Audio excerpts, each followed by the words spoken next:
I can't even call it wrestling anymore. Look at this clown. Look at this clown. You were there, Tommy. He looks. I call him a pencil neck. Look, his hair looks like an eraser. He literally looks like a pencil. Hey, Tony, if your neck hurts that bad, why are you turning your head, you jackass? Oh my God. I can cut a promo, baby. I can sit right there if you want a Dusty Rhodes promo. That's right, Daddy. I've wined and dined with kings and queens. I feasted on alley and pork and beans, Daddy, if you will. I can do it on Ric Flair. Woo! A little bit of flair. Look at that, man. 10 pounds of gold, baby. Look at that belt, bro. Look at that robe, more importantly. Now that's a robe. Yeah. Dave LaGreca, that is a robe. Yes. That Crampton, you have one. Fuck Dave LaGreca.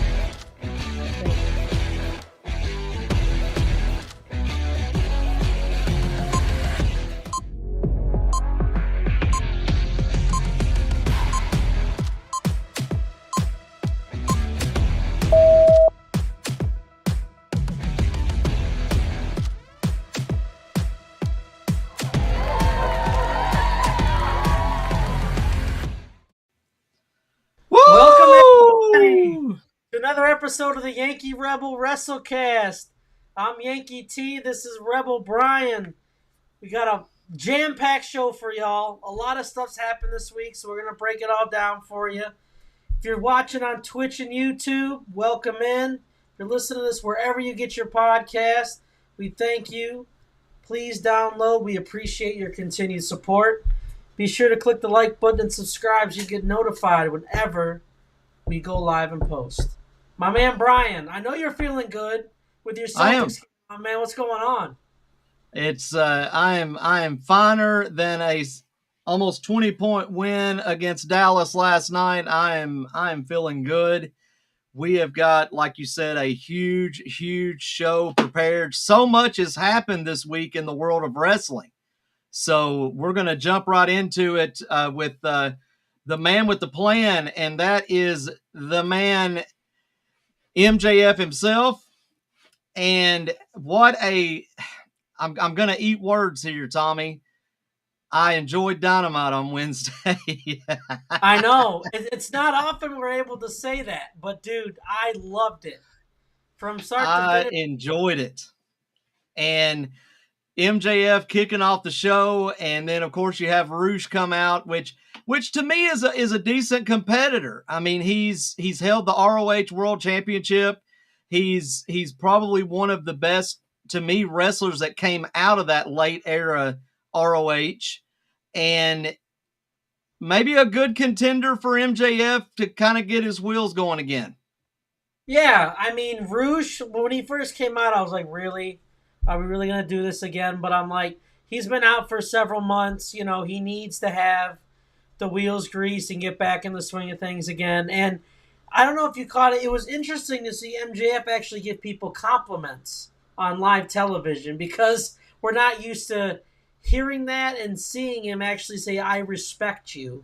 I'm not going to dog you like I would anybody else. So that was kind of interesting. So do you think we're going to see more anti-hero MJF and not so much as just the asshole that we've seen?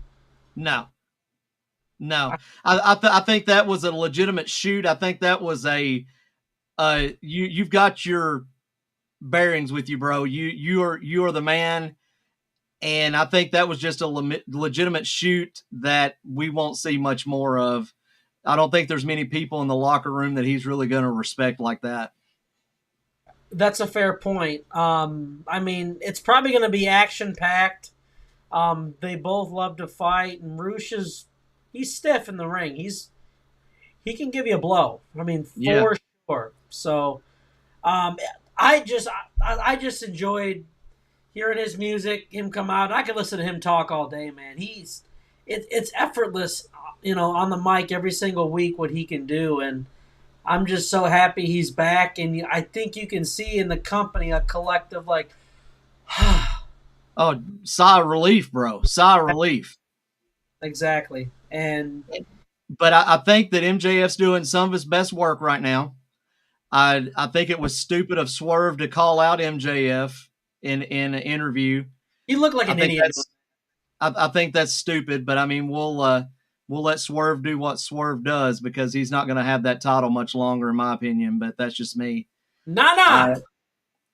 yeah, I just think he's been a horrible champion, and that's nothing against Swerve.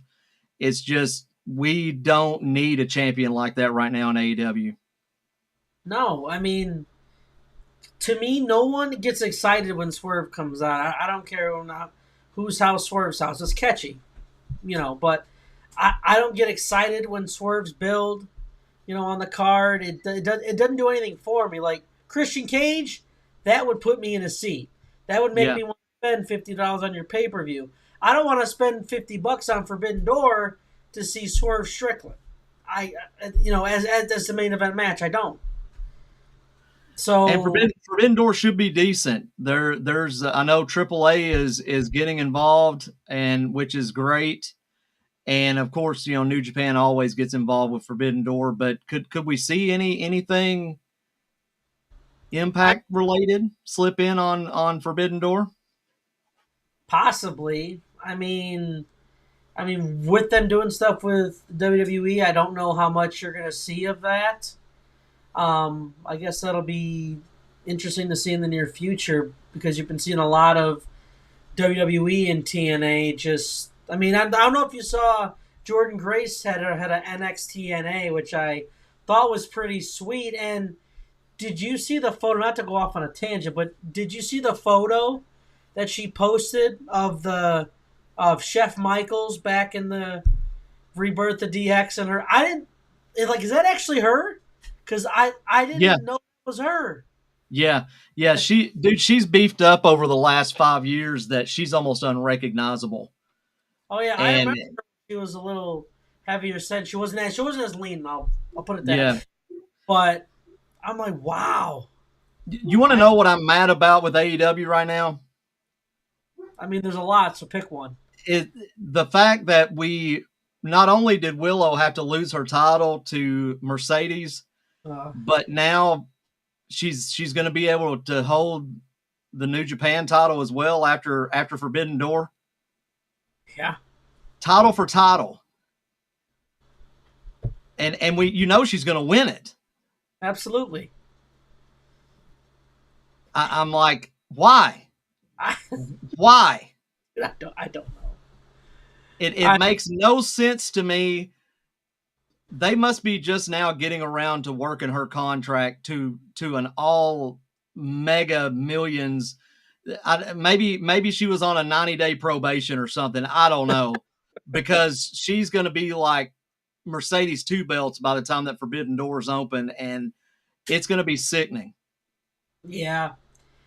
I mean, I don't want to see her have any more than she already does right now, but I It's mean, going to happen, bro, because one, she's already wrestled in New Japan already, and we know AEW's dealings with New Japan, allowing everybody to go over. John Moxley has a title there. Now I guess we're going to see her go to New Japan to try to get more viewers for AEW. I don't know. Hell, who knows with the way Tony Khan is acting right now. And I hate the fact that they're saying Tony's not involved. It's now just the Bucks in charge. But we know who is in charge at the end of the day. I mean, it's just, I don't know. yeah. I just every time I see the Young Bucks now, I kind of throw up in my mouth a little bit. I'm just like, why?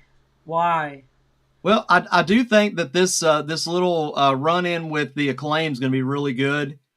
It was interesting that they shut Max Caster's mic off and stuff. I mean, some good Yeah. ribs between those, and those two tag teams can make some magic if they just don't go to some weird off storyline with it. Well, right, because I mean, the Young Bucks haven't really done anything with their titles of note or mention recently to me, and they've just had their stupid backstage things where they're next segment. Come on, Yeah, it's yeah. it's stupid. It's so stupid. Okay, let Like, me ask you. Let me ask you this. We'll go on to the next topic. What do you think of Jericho's gimmick right now? Is it dude, too much like dude, Happy Corbin? no, look, I love it. I love it. I love it. I didn't know if I would actually like it, but this past week when I was watching, just the fact that after every other segment they'd go to the learning tree. You would just, you know what? No one likes a private party. As a man who's gone to many parties in my lifetime, just have it open and become public party. Public party, baby. Who Hey, comes and up with that? do you think having Bill with him is a big thing too? Because I I, Oh, I just like how Bill's feeding off of Jericho.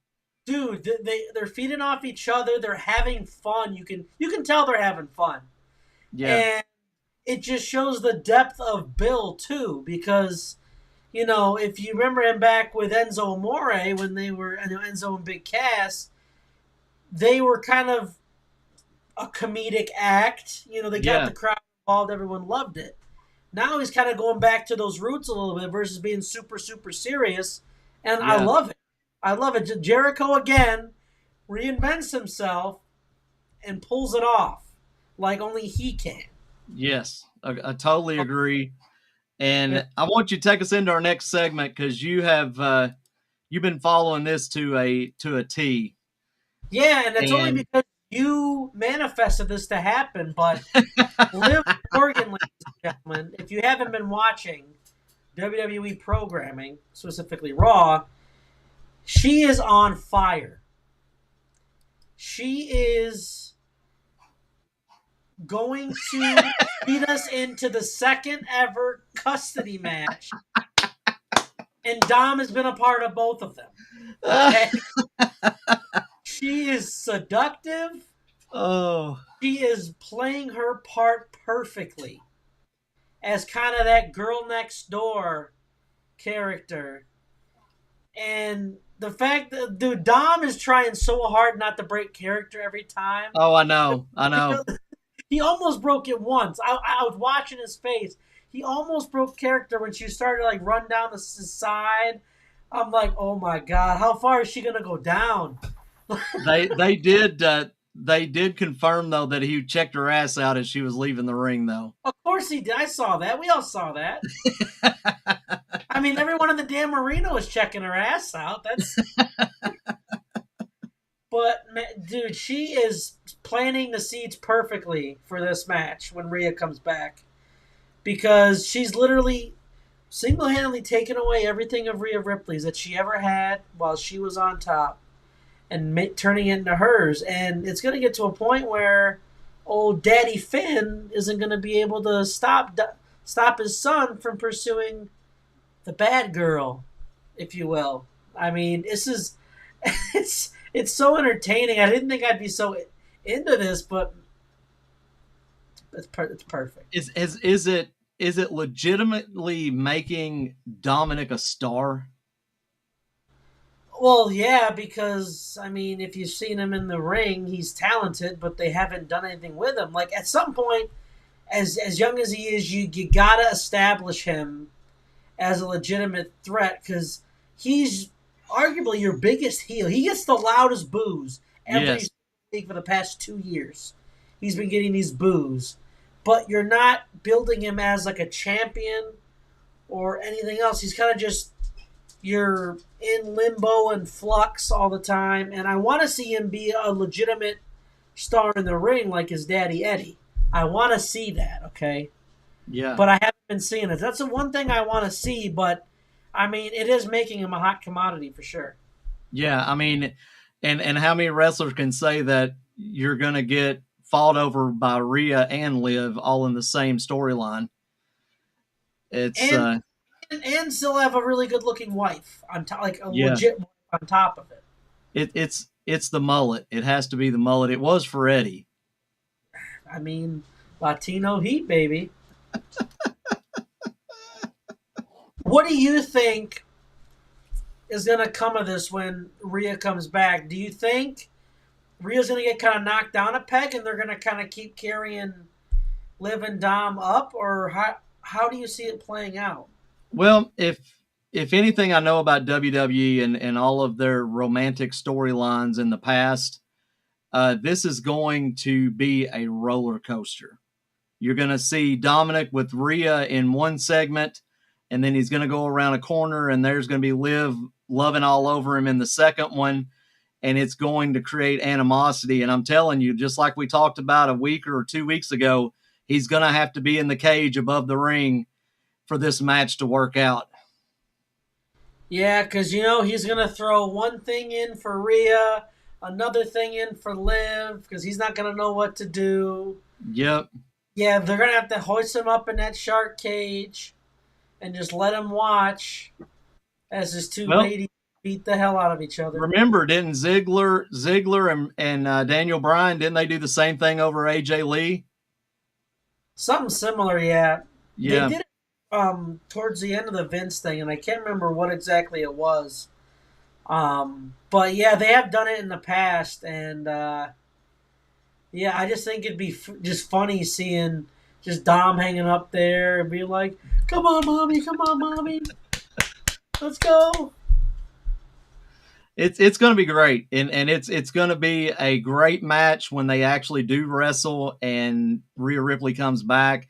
But I'm going to have my eyes on Dominic, man, because it's going to be fun to watch where they put him at in this entire scenario.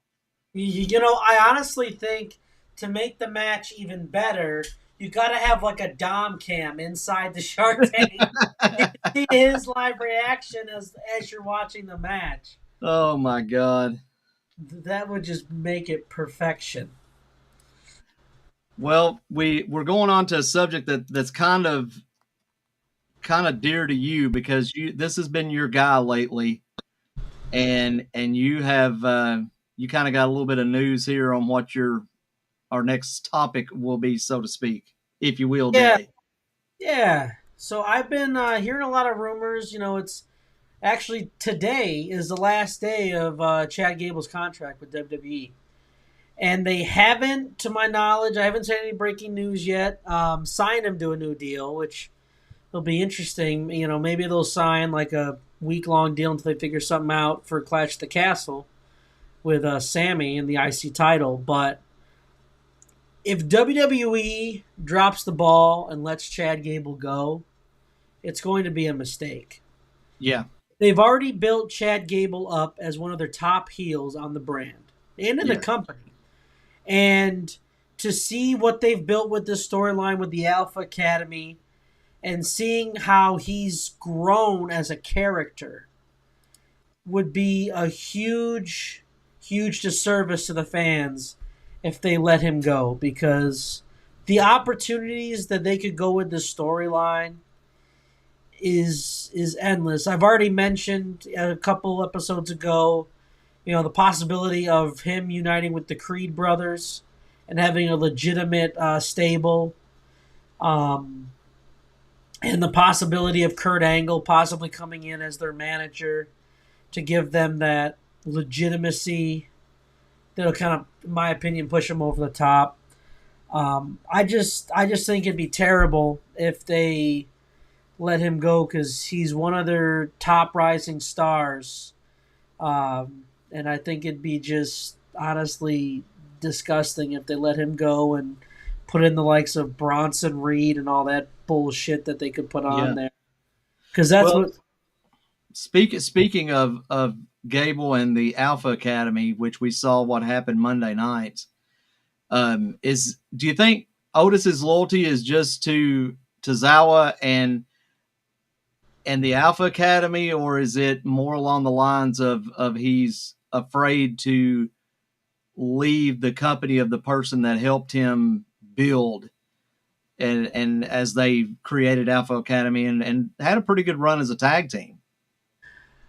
I think it's a little bit of both. I think he's afraid of losing the Chad Gable that he knew before, that gave him the positive affirmation. And the relationships he's developed with Tozawa and Maxine are definitely deeply rooted in there. And he doesn't want to do anything to hurt them or jeopardize them in any way, which puts him in a pickle. Because physically, he could handle Gable if he wanted to. Yeah. but he's just kind of been just stuck between a rock and a hard place of knowing what to do. So until he figures that out, it's just gonna be he's him and them are just gonna be berated Yeah. till Gable gets what he wants, and at that point, they're gonna be off to the side. I agree, and I think that if WWE does lose the ball in the Chad Gable signing, that it is going to be a bad thing for WWE not to have him back, because, like you said, he is a legitimate heel right now, and people are just to the point where he just leaves a bad taste in your mouth after every promo. Which is what you want, Yeah, and it keeps people invested because he's making you feel that he's making you. I mean, like the stuff he said to Maxine, and I mean, like I was like, holy shit, like they're letting him shoot, man, and even I was like, bro, that's a little too far. And I yeah, and I and I like Chad, but I'm like, it just makes me love him as a character because you're seeing that incremental growth every week, and I'd hate to see that cut short because of a contract. agreed. Now, our next topic I'm very happy about, and I know you're very happy about it as well, Yeah, and that is the addition of Ethan Page all ego. to NXT, and talk about a guy that just fits perfect in the brand. Absolutely. Ethan Page was lost in the shuffle in AEW. He definitely entices a crowd reaction every time he comes out to the ring and every time he speaks. But he found a home in NXT because NXT, like we've said, has been needing a top heel to go after him, to go after Trick. Sorry, um, and Ethan Page, he's that perfect complement where Trick is kind of, for the most part, in my opinion, a little more even keel, until the bell rings, and Ethan Page is just in your face, gabbing your head off, The guy and can talk, man. yeah, underrated on the mic, underrated Yes, yes, and and I think this is going to start a pattern. And I'm going to be Nostradamus again. I need a like one of those fortune teller hats on. But I think this is going what we're going to see happen when people leave AEW. They're coming straight to NXT. They're going to learn from the Performance Center, and they're going to become the megastars that they should have been in AEW. unless you're Jade Cargill. Unless you're Jade Cargill, and then but she's a freak of nature, and we love Jade, so we can't We do, say anything other than that. But it's a guy like Ethan Page that's going to strengthen your roster. for sure. No question. I mean, the guy's a hard worker. He's excellent promo skills, and he's somewhat of a veteran now. So he's been around, and he can help some of the younger kids in the back.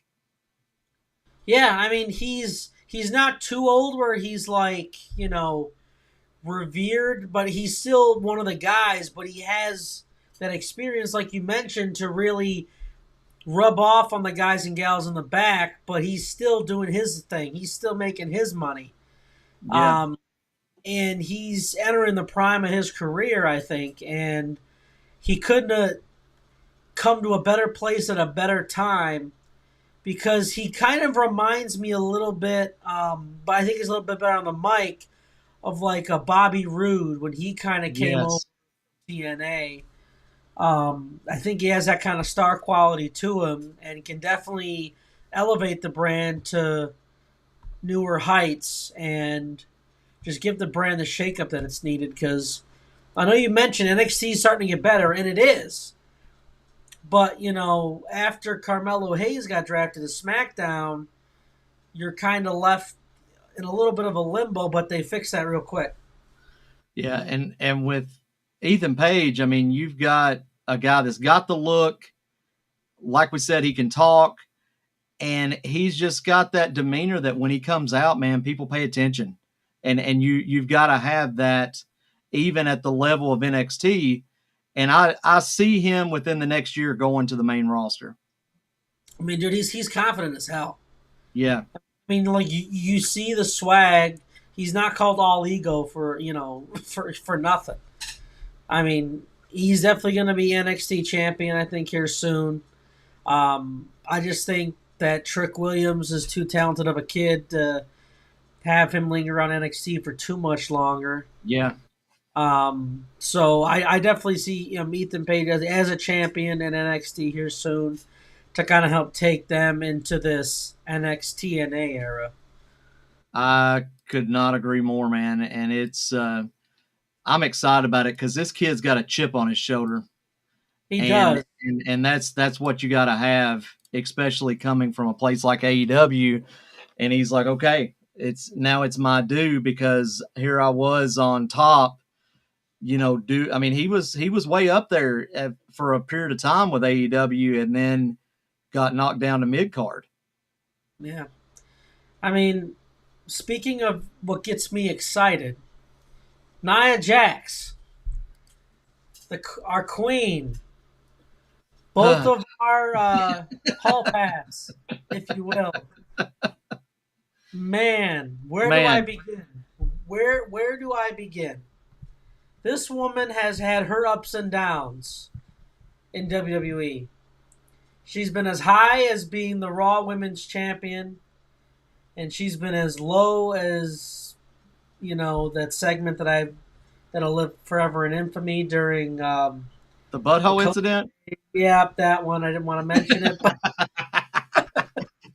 but yeah, and to that kind of a low. But to see her as she's been back, just dominating everyone that's been put in front of her, making people in the ring look good that face her in defeat.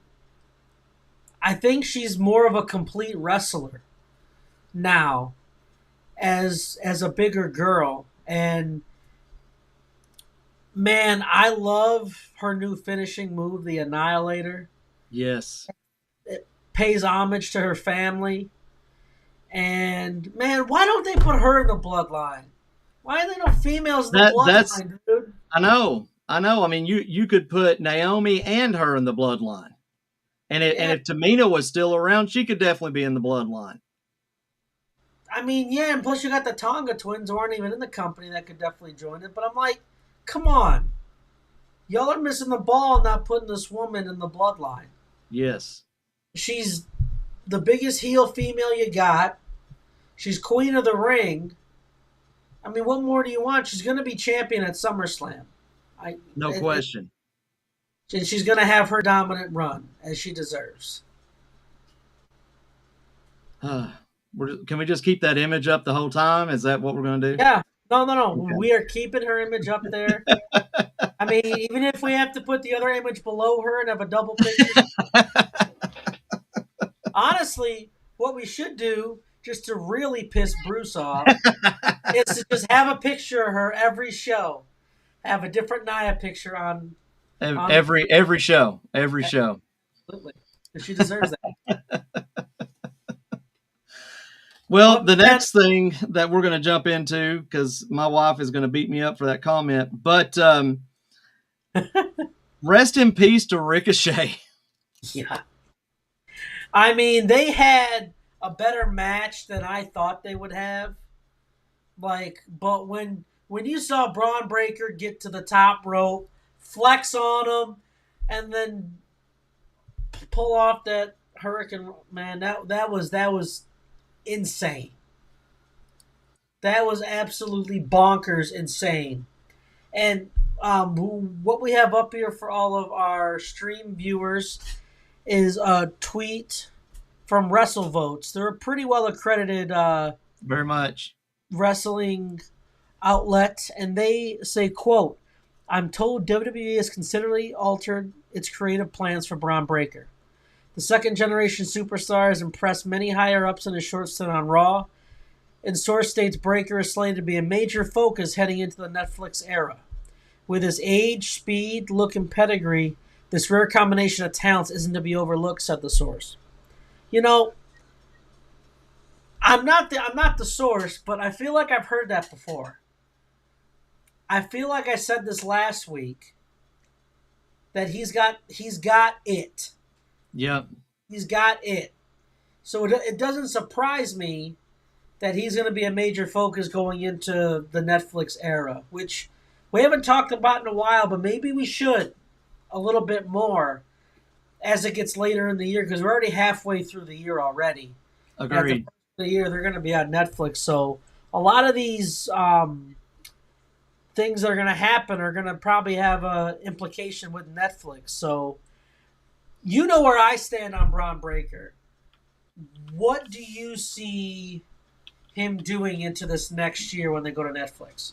Well, of course it's going to get edgier because it's Netflix. For God's sakes, you can do whatever you want to on Netflix, and I think that you're going to need more grit. You're going to need more. You're going to need more just resurgence of what we had in the Attitude Era. You're going to need more brawn,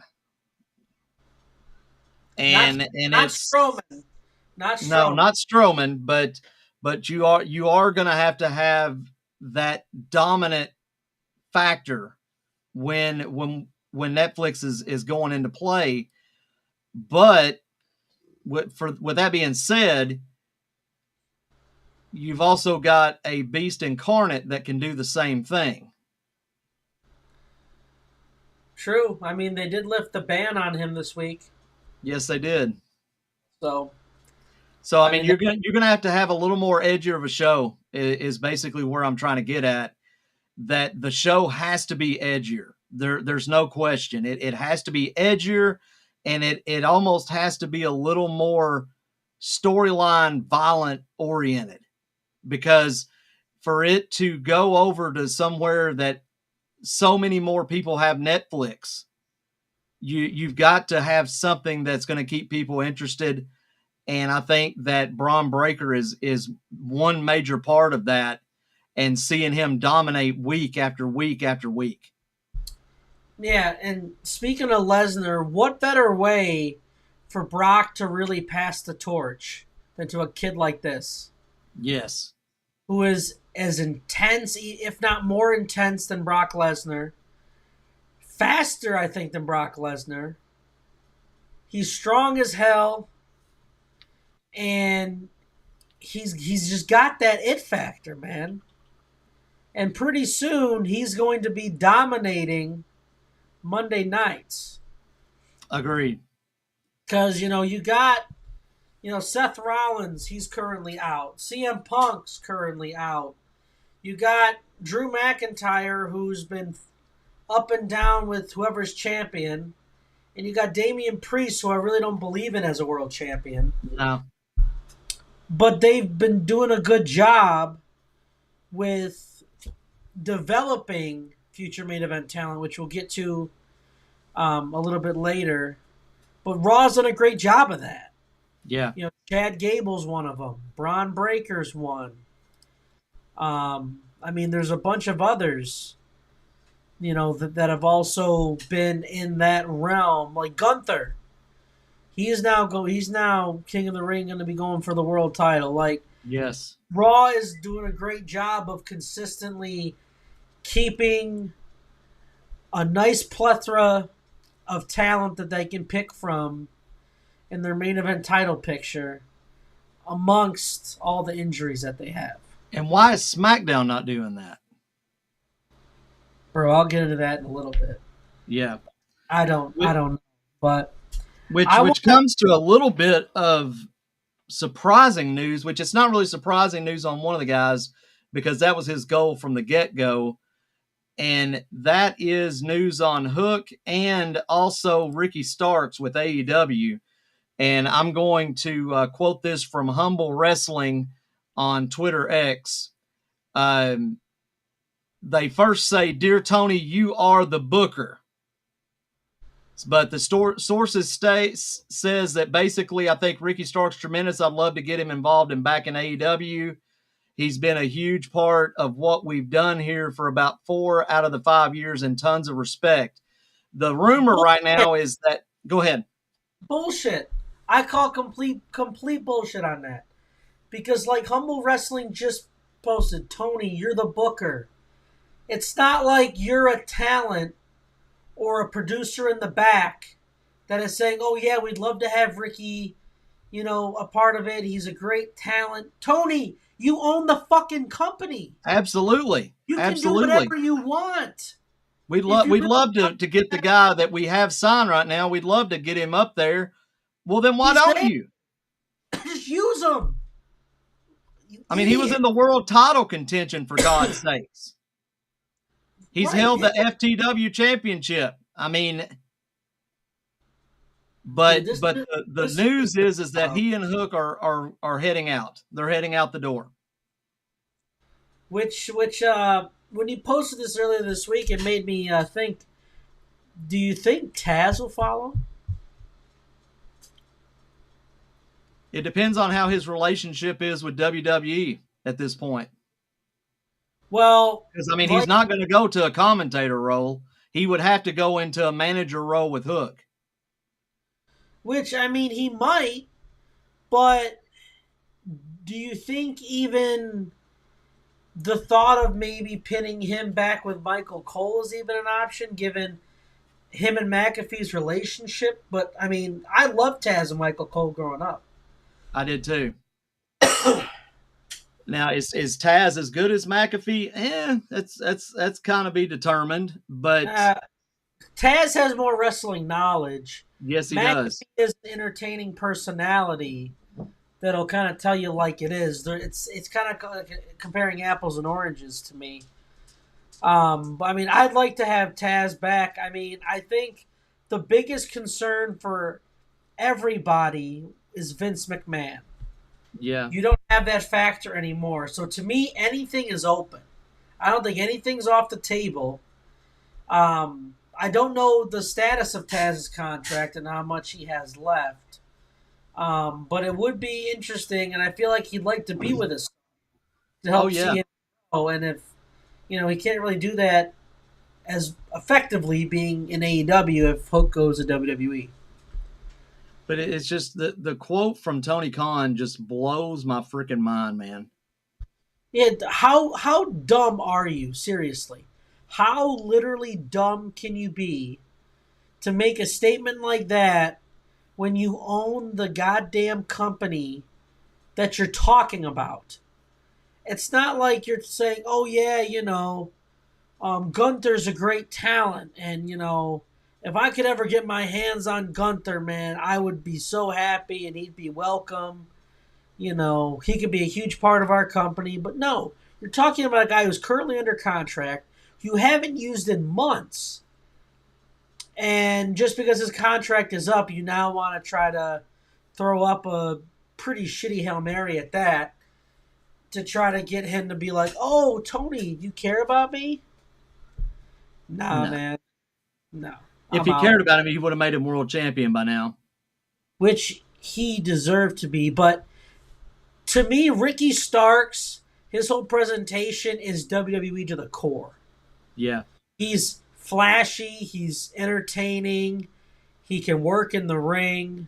Exactly. He's got that. He's got that it factor.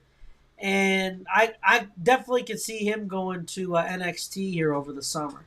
Oh, no question. And imagine Hook taking his dominance to NXT. Man, Just coming in and just annihilating dudes. get out the way. Like, bro, can you even see me? Oh my god. Which So this kind of brings us up to what we were starting earlier, but we want to go more in depth on how Raw is utilizing future main event talent, but we're not really seeing the same thing from SmackDown right now. yeah, we started talking about this last week about how Cody Rhodes has a lack of challengers on SmackDown because the So fact that let's just go back to another one that we've already faced and just change it up and let him do Mark Henry's bit, and then we'll get them going again, and that'll cover us through Clash at the Castle. yeah, it's very lazy booking to me, and you know more about the booking aspect of it than I would, but just from an outside looking in, it just looks lazy. It You've is wasted, lazy. you've wasted 2 months on Logan Paul and now AJ Styles again. After you already told AJ on SmackDown that he's not getting a shot at going to the back of the line. Now that he pulled off the Mark Henry bit, now he's magically back at the front of the line. Is there even a line? Because I don't think there is. If he's at the back and the back's the front, something's wrong. I mean, at this point, I would create a Randy Orton bit or Kevin Owens or something just so you can have a different contender for the title. Well, yeah, I mean, but the problem is they have them two ingrained with the bloodline. Excuse me. So, like the very minimal guys you have that are main event caliber are off dealing with the bloodline. Yeah. So who does that leave you? Nobody, because you're not booking people. Like LA Knight would be a perfect candidate for something. Yes. Thankfully, he's going after Logan Paul, and he should get his due and finally be a singles champion. Yeah. But Cody, finishes his story, much to Dave LaGreca's enjoyment and cremation. Oh, that name, didn't you? Oh, I mean, I had to get your blood boiling a little bit. Jesus Christ. But anyway, back to what I was saying. You do all this stuff for Cody. He finishes the story. One of the biggest WrestleMania main events ever. And now you've given him lackluster storylines post title. And I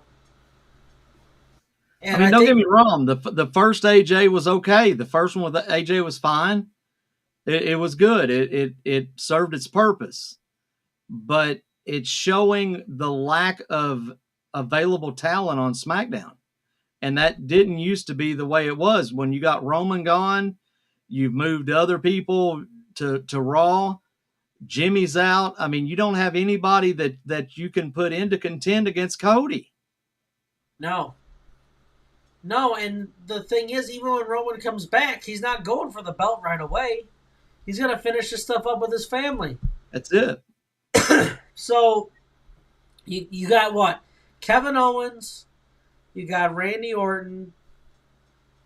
I mean, if you look at their roster, if you pull it up quick, who do they actually have? I mean, hey, they have Santos Escobar, technically speaking. Um, I mean, you got the tag teams. They're not going to split them up. Seriously, who does SmackDown have?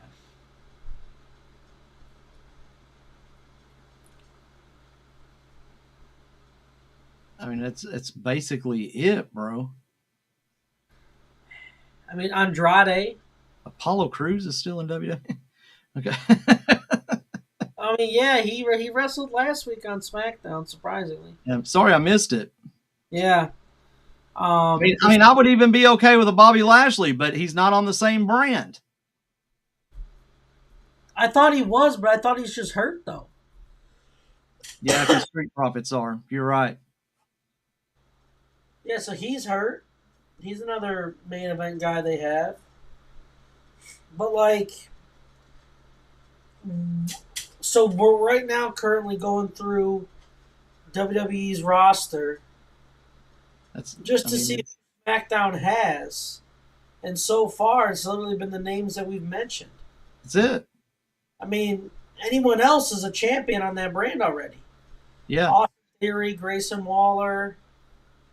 I mean, LA Knight's the only one who's really big time that isn't.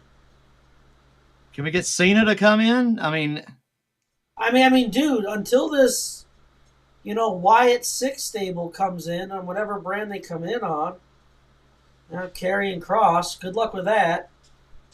He's been a real dummy. Yeah. Yeah. Yeah, I mean, you're 100% right. I mean, it's there is no talent whatsoever at this point that Cody could have. None. No, which which just tells you like how one unlucky they were, but two honestly how lopsided the draft was. Yeah, I mean, I get Raw is 3 hours, which honestly it should be cut back to two. I think at some point they need to just cut that back to 2 hours, which maybe they'll do for Netflix, but um, they need to diversify the talent a little more because right now I mean, Cody's the face of the company.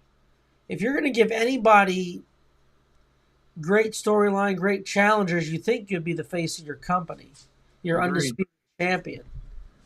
And right now, he just kind of looks foolish going to AJ to Logan. Oh, let's go back to AJ because we have nobody. Like, I'd even be happy if I'd even mind when they had him go against Carmelo.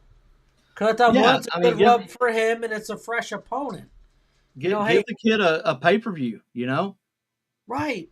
You know, like maybe they're putting, you know, maybe they'll pull Trick Williams up here sooner than we think. And Ethan Page will take the title from him sooner than we think. I don't know. They need to do something. Like Yeah, this Wyatt Six needs a debut. There's so many things that need to happen.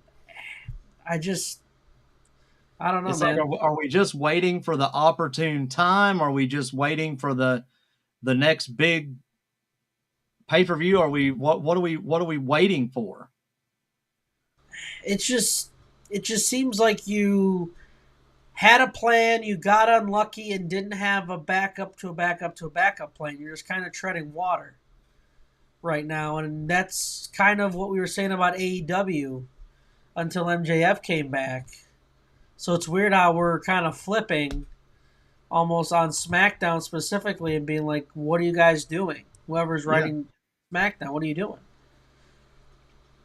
I mean, at this point, Rampage is going to start boosting numbers because there's nothing really on SmackDown other than the women's division that's running SmackDown right now. Yeah, and to kind of piggyback off of that, I mean, there was a report that came out about Roman Reigns that we mentioned a little bit last week that he's slated to come back in July, Yeah, just in time for SummerSlam, because SummerSlam got moved up to the beginning of August now. So that's a development we have coming up, that should help boost SmackDown overall, but again, doesn't help the title picture immediately. no, Uh, but will put asses in seats for sure because everyone has been looking forward to the Bloodline implosion and the World War III like element you're gonna have coming in here, dude. and I mean, how many more times can we see Cody versus AJ? I mean, I'm sure that's what they're running on house shows right now too. And how many more times can we see it before it gets to the point where fans start getting a bad taste in their mouth and they're just like, this is just the same rerun over and over again? Well, yeah, I mean, I'm kind of over it already because there's no real adaptation to the story. There's no layers. It's just kind of the same, literally the same exact thing that they go back and forth on. There's nothing that's added on to give it a heightened sense of, oh, okay, they're going here, they're going here. No, no, it's literally the same exact thing. It's Yeah. nothing special. And that's Um, sad. yeah, but when did AJ and the OC become buddies again? I mean, I mean, who that's knows, what I dude? I said. mean, it's that, I guess that's a brotherhood that you can be mean to each other and then you can combine back. It's like not seeing your sibling for a long time and you just pick right back up where you was at. I mean, it's one of those situations, I guess. I don't know.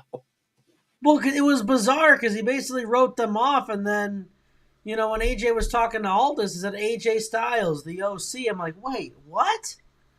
He hasn't been with the OC in forever. He basically told him to F off. Yeah, And then now they're all huggy, touchy feely on his fake retirement. I'm like, what the? yeah. I mean, the Mark Henry thing was pretty cool, but I just wish it wasn't to Cody's benefit, and everything. So I'm just kind of tired of that matchup, man. It doesn't make me want to watch SmackDown. And No, and I mean, and it's but I do want to get into on SmackDown because it's going to be starting in about 10 minutes. yeah, We saw on the screen they're going to have the anointment of Tonga Loa in the Bloodline. Now, we, you got to think somebody is going to come out there. They're not just going to yeah. let that shit go. I have a feeling it might be, KO or Randy, but something is telling me that it might be someone who's going to be added to this Bloodline story. Like who? I mean, not to rhyme, but Jacob Fatu. I mean, he's been signed for a while, per reports, and has been kind of sitting there. Um, they mentioned they really didn't want to add him to the new Bloodline because of the thoughts he might outshine Solo Sikoa, which I think he would anyway. If you've Yeah. seen Jacob's work, if not, dude, just go on YouTube and just look up Jacob Fatu. The man's a beast. Um, I just think that he is gonna kind of be on the pro Roman side of things and might kind of come to shake things up prior to Roman's return here in the beginning of July. I wouldn't be mad about it. I'll be honest with you. I wouldn't be mad about it at all. But we are going to have a bloodline feud, no matter who's in it and who's not. Yeah, I mean, I'm kind of thinking, now that I talk about it, maybe they save Jacob Fatu for maybe like the Friday before SummerSlam or something. I don't know, and then maybe Jimmy Uso comes back this week, and kind of starts to get the ball rolling because somebody's got to. Because it's hard for me to see them just go from, you know, Solo is running the ship, and then Roman. Like, there's got to be some type of build up to Roman coming back Yeah. because as of right now, in my opinion, Paul Heyman is the MVP of the Bloodline story. The kind of stuff he is doing,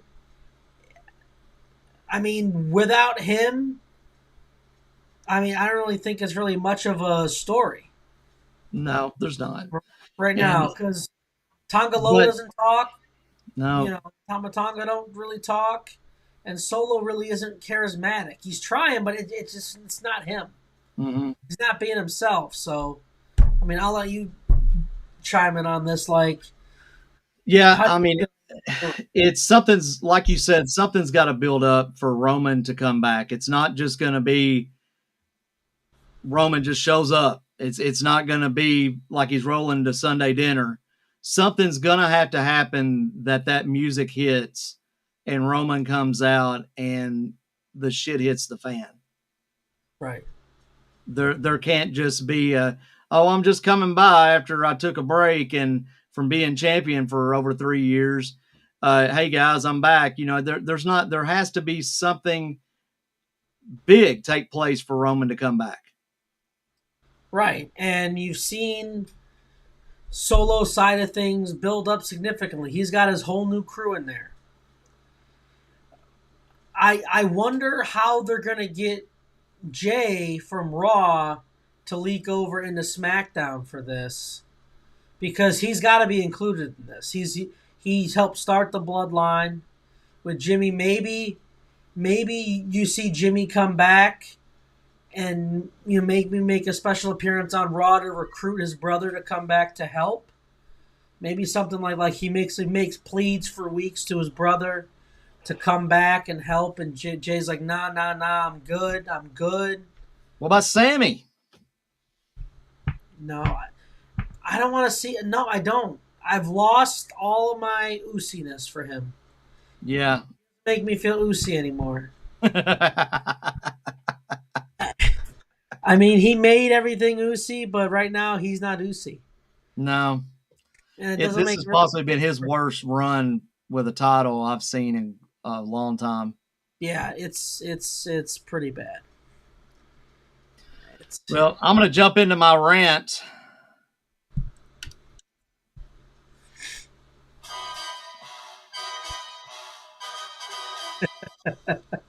The rumor mill,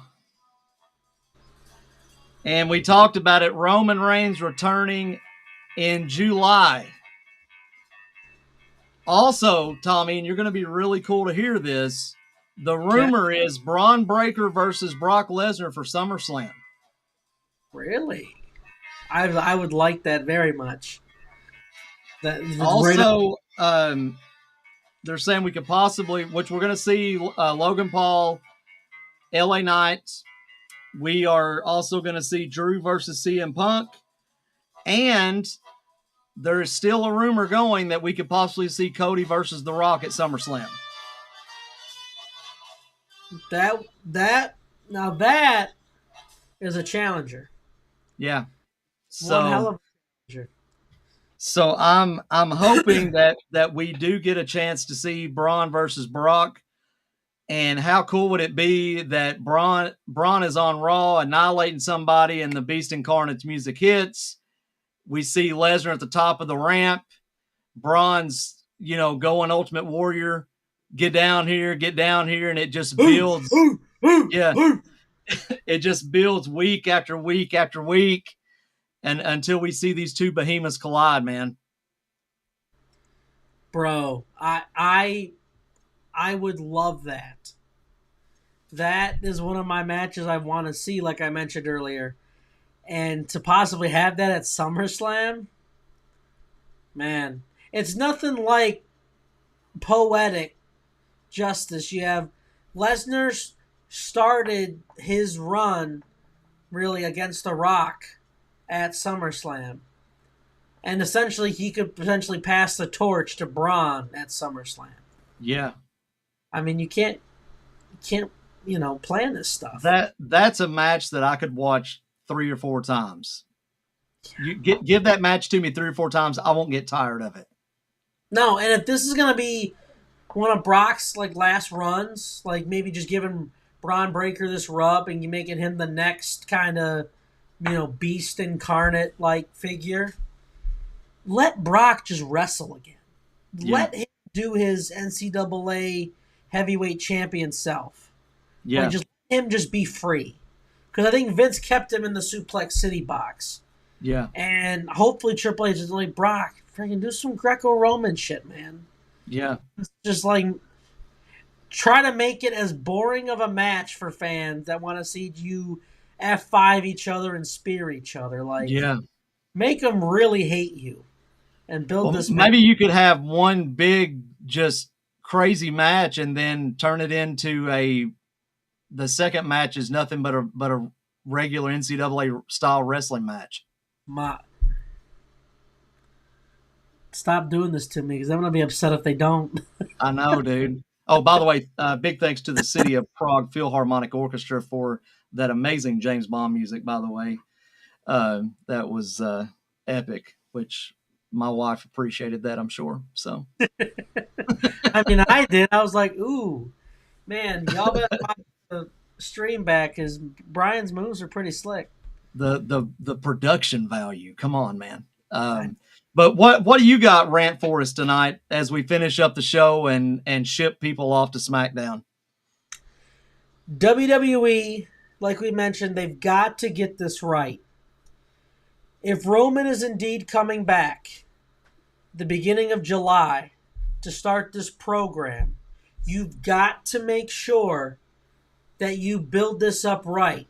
And you got a chance to do it right now with the Tongaloa anointment. Something's going to happen.